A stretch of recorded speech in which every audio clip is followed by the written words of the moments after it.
Good evening, Papua New Guinea, and welcome to a brand new episode of Business PNG.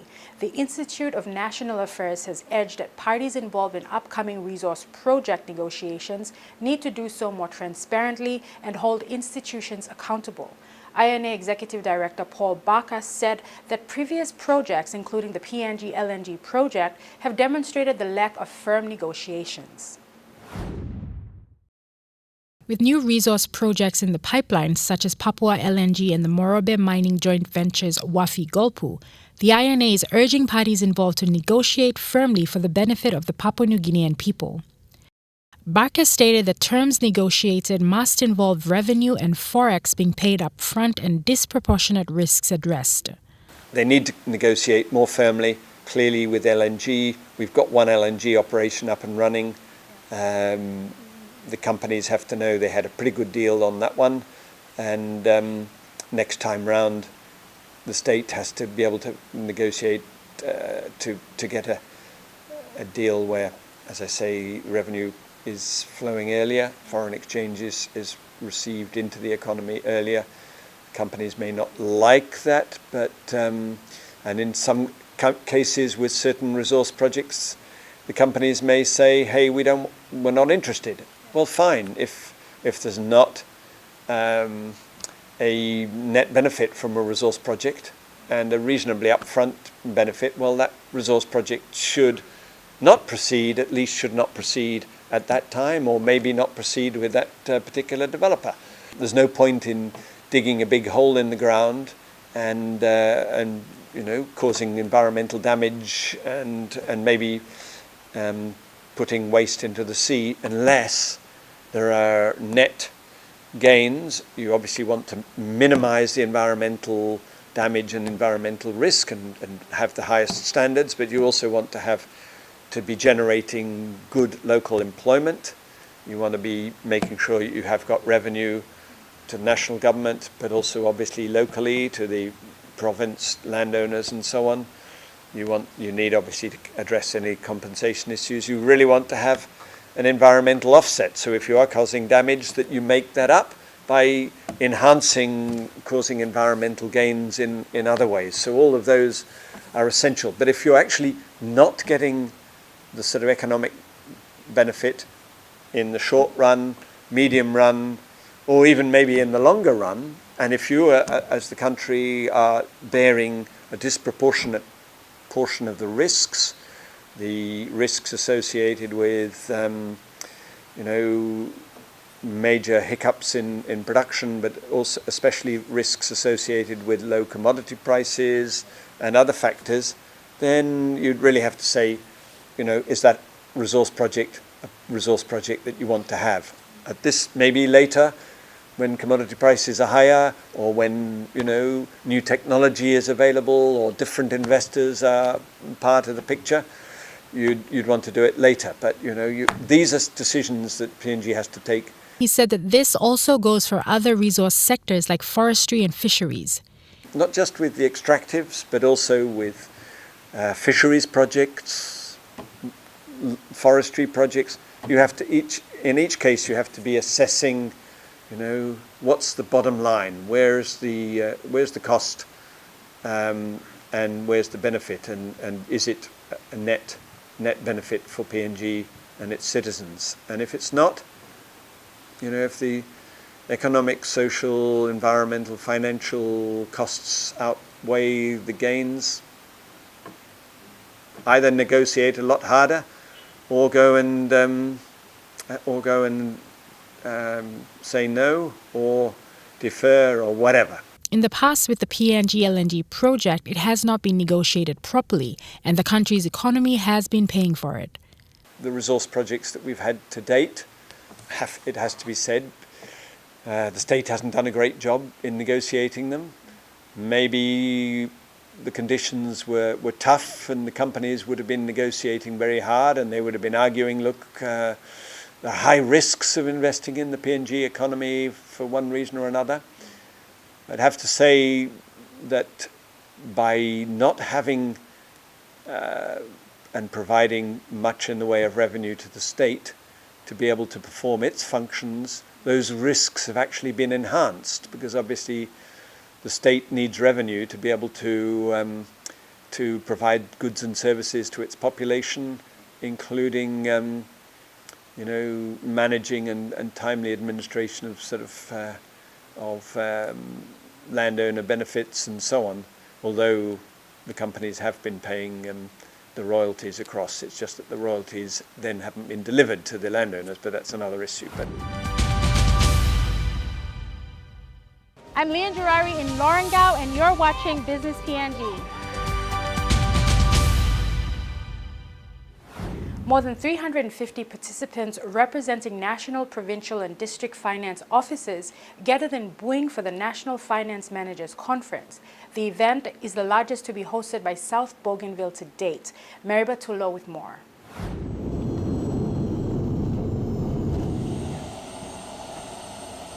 Earlier this month, more than 350 provincial and district finance officers converged on Buin in South Bougainville for the 2018 National, Provincial and District Finance Managers Conference.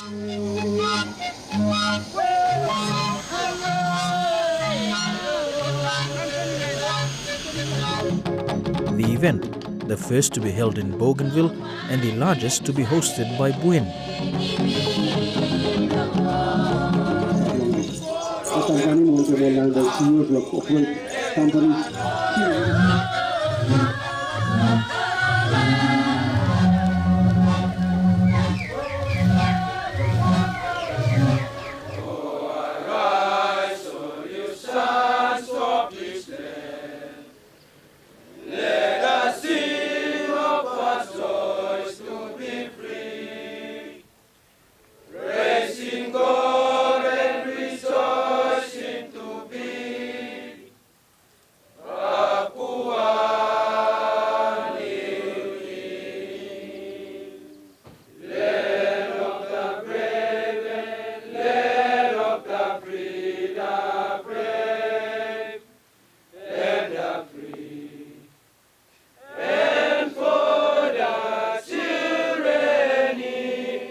Finance Minister James Marape attended the opening. In his address to participants, Minister Marape outlined the importance of bringing such an event to Bougainville and more so to Buin, especially in light of current preparations towards the referendum exercise in 2019 on Bougainville. According to Minister Marape, it was important to have the people feel that they are still an integral part of Papua New Guinea. At this time when this region is going through many issues, especially with the issue of referendum facing them, we need to bring the face of PNG to interface with them and show our love and care to them that they're not isolated out here. They're part of a bigger country, a bigger region, and what we do in the mainland must continue to have a positive effect to places like Bougainville.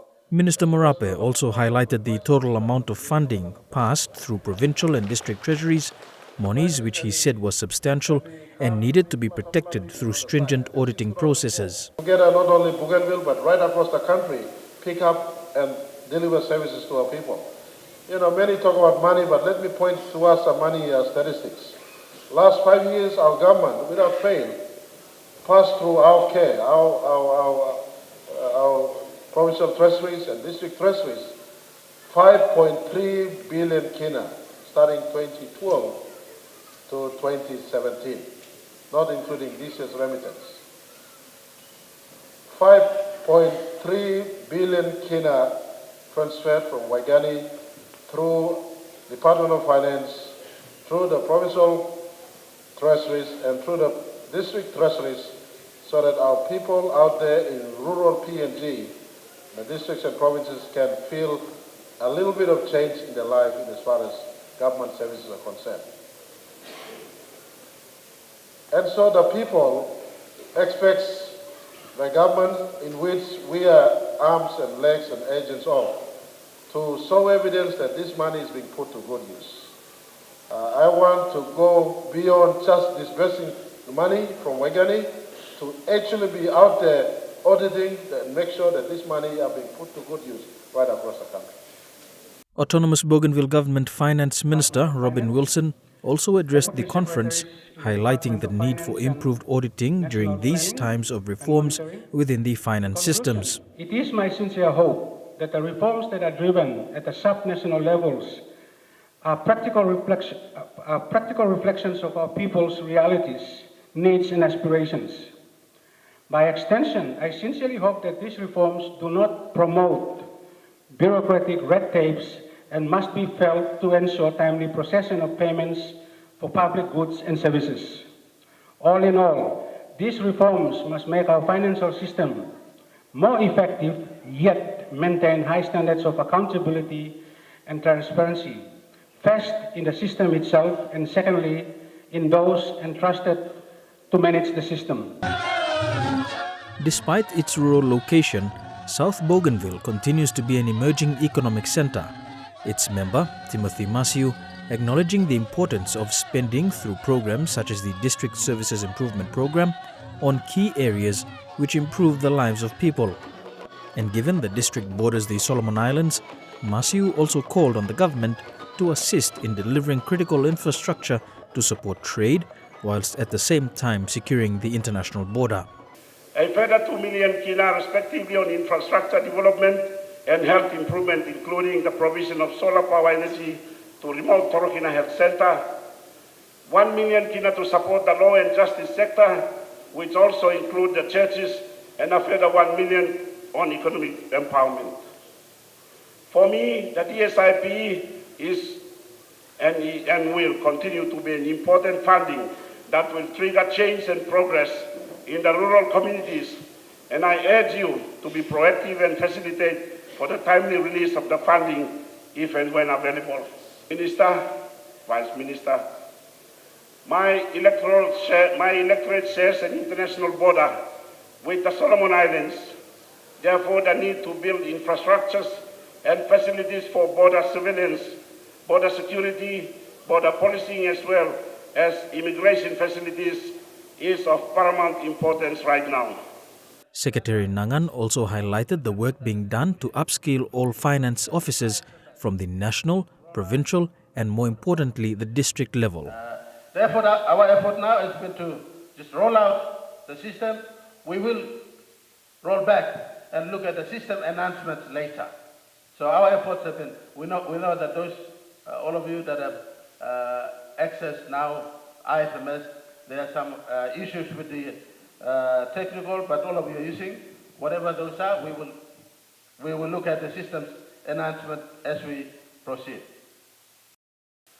We will now see the Department of Implementation and Rural Development playing a greater role. Our Minister and Vice Minister, they are also responsible for the Department of Implementation and Rural Development. They will take on a much more monitoring and oversight role. We are now putting out degree holders in the province and districts to manage public funds, and that is continuing. We have also recently set up the Association of Government Accountants and Public Finance Managers, where all of us at the province, district, and the national level that is working in the public finance management space are now members of. Through that, we will now address the training needs, the short courses, the short trainings that you do, the attendance that you attend at the national conferences, all those will now be recorded in a database. All in all, the conference was regarded as a success, with many in attendance enjoying the wonderful hospitality from the people of Buin, South Bougainville and the autonomous region of Bougainville.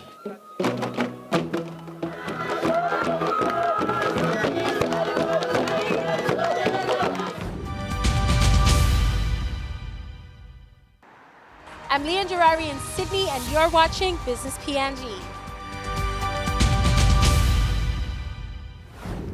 And now for some business news making headlines across the country and the region, including the first ever Pacific blockchain event here in Port Moresby. Thank you. In a first for the country and the region, the Blockchain Pacific event saw attendees from the private and public sector, school children, as well as blockchain stakeholders from across the region. Opening the conference, NCD Governor Poes Pakop, who earlier this year pledged the city's support for the event, re-established the government's intentions to invest in the technology. As a result of programs like Blockchain Pacific, we will see Papua New Guinea at the forefront of developing cutting-edge technologies for the world. We must not be afraid of technology because it seems highly technical or unfamiliar to us. We must embrace technology as an important tool for development and seek out innovation like blockchain. In a show of support, sponsors of the event were also present, like APEC SOM Chair Ivan Pomaleo and the Australian High Commission's Councillor Economic, Dr. Shakria Bowman, who alluded to technology not being an innovation, but a simple tool that has to be adapted. And I understand very deeply that technology is not a solution. Technology is a tool. We use that tool to help solve problems that are ultimately created for, driven by, and solutions for people. It's about people.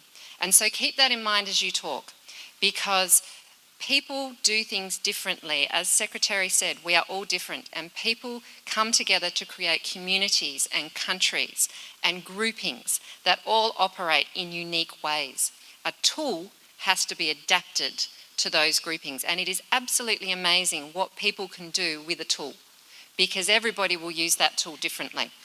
Blockchain acts as an open ledger that tracks every transaction that has taken place with a given cryptocurrency. It cannot be altered. Experts have compared it to a digital version of the book log used at a library, where you can see who borrowed a book and who returned it. There has been much said on social media in the last 72 hours about the purchasing of 40 Maseratis luxury sedans for APEC. The first consignment of the 20 sedans was flown into Jackson's International Airport on Sunday, and the second 20 landed yesterday.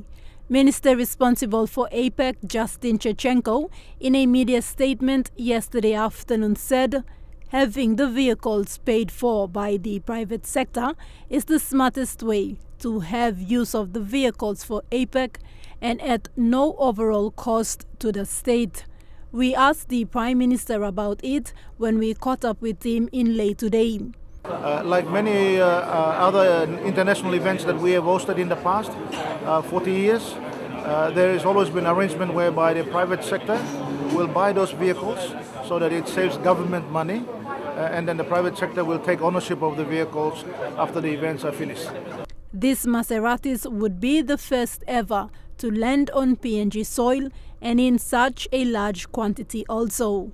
But who the proud owners are is still a mystery. Mr. O'Neill says the cost is not a concern for the government. Government is not paying any funds out of its pocket. It will not be out of any funds. By way of background, the idea of importing expensive vehicles for the purpose of hosting APEC leader summits have been practiced in host countries before. In 2017, the Vietnamese government, through a public-private partnership, imported Audi vehicles to use during the APEC Leaders Week. And in 2015, the Philippines imported 200 units of BMW sedans to ferry world leaders and delegates during the APEC summit. After the meetings, these vehicles were either sold to the public or bought off by the private sector. And this may be the case for the 40 Maseratis now in Port Moresby. We have tried our best to minimize the cost, use donor agencies to build our infrastructure, and I think that's a smart way of hosting an international event that is going to expose our country and build confidence for our business and investment in our country.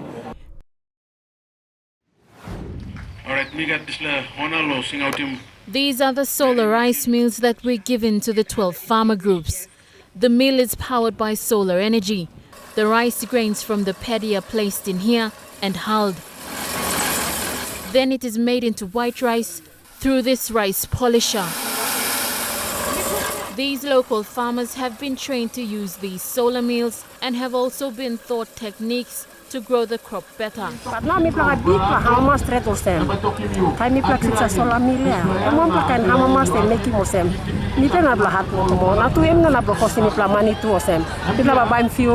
The rice mills are 12 of 70, funded under the PNG Australia Incentive Fund.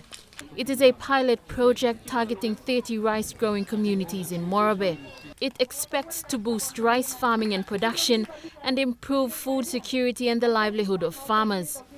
It would be good for them to be able to grow their own rice and harvest it and mill it and feed their family and then sell to Trukai.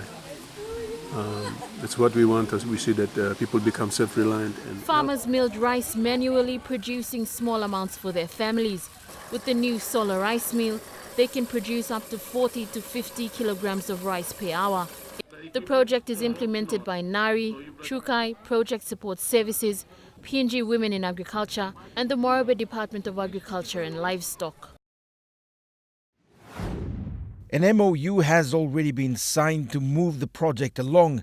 Marape MPs present at Friday's news conference argue that the coal-fired power station will end the ongoing blackouts in Ley City and provide a reliable power supply at a fraction of the cost.